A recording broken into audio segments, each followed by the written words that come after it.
everyone. I'm Donna Bush with your CID TV news brief on this Tuesday. Registration for the first participants in the National Community Enhancement or NICE project will take place in all districts across Grand Cayman this Wednesday, December 1st from 9 in the morning to 12 noon. Those who are interested in getting registered for the 2 weeks of employment can go to the following locations on the day: the East End Civic Center, the Northside Civic Center, the Webster Memorial United Church in Bodentown, the Baptist Church Youth Hall on Pedro Castle Road in Savannah, the Georgetown Seventh-day Adventist Church next to the Cayman Islands Hospital, and in West Bay, the Church of Christ on Batabanu Road. Now, applicants must bring along photo IDs and voter registration IDs as well, or a birth certificate, passport, or Caymanian status certificate, or stamp in a valid passport to show at the same time. For further information, interested members of the public can call or text the following number on WhatsApp. That number is 917-0153. That's 917-0153. Or you can email ncep@gov.ky.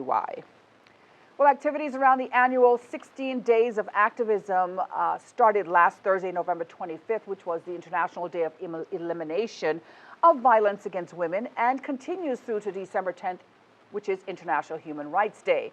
Here are the details from Mir Petkovsek of the Family Resource Center. The 16 Days of Activism Against Gender-Based Violence is a campaign that we've been running for 25 years here in Cayman. The campaign is focused around highlighting all forms of violence that occur based on someone's gender. So that includes domestic violence, but it goes beyond as well to also include things like human trafficking or child marriage. We at the Family Resource Center partner with the Gender Affairs Unit as part of the Cayman Islands government, the Cayman Islands Crisis Center, and the Business and Professional Women's Club of Grand Cayman to host events and raise public awareness about gender-based violence generally. So this year, the Family Resource Center is hosting several events, but we've scaled down our campaign based on what we usually run due to the ongoing pandemic and for community safety reasons. But we are still hosting our domestic violence intervention training program, which runs 3 times a year, but we always do one during the 16 Days campaign. It's a 3-day comprehensive training for professionals who would like to learn more about how they can recognize signs of domestic violence, as well as respond to domestic violence and support people in their organization or through their work, as well as in their personal lives.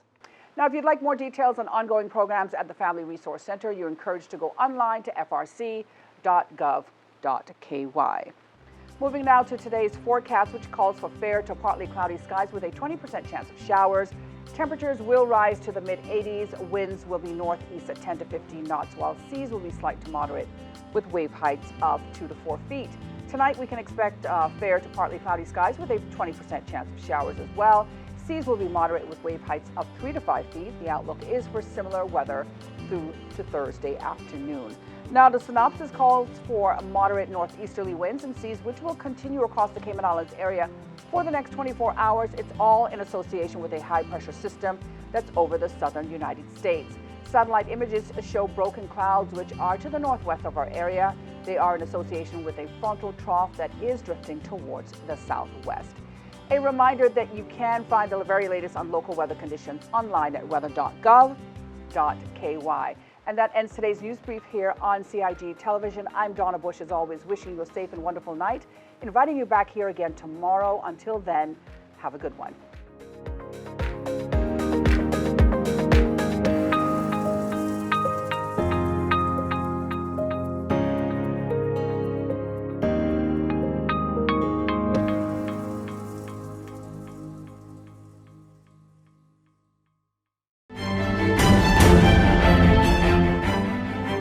Join Donna Bush weekdays at 6 p.m. for the CIG TV News Update.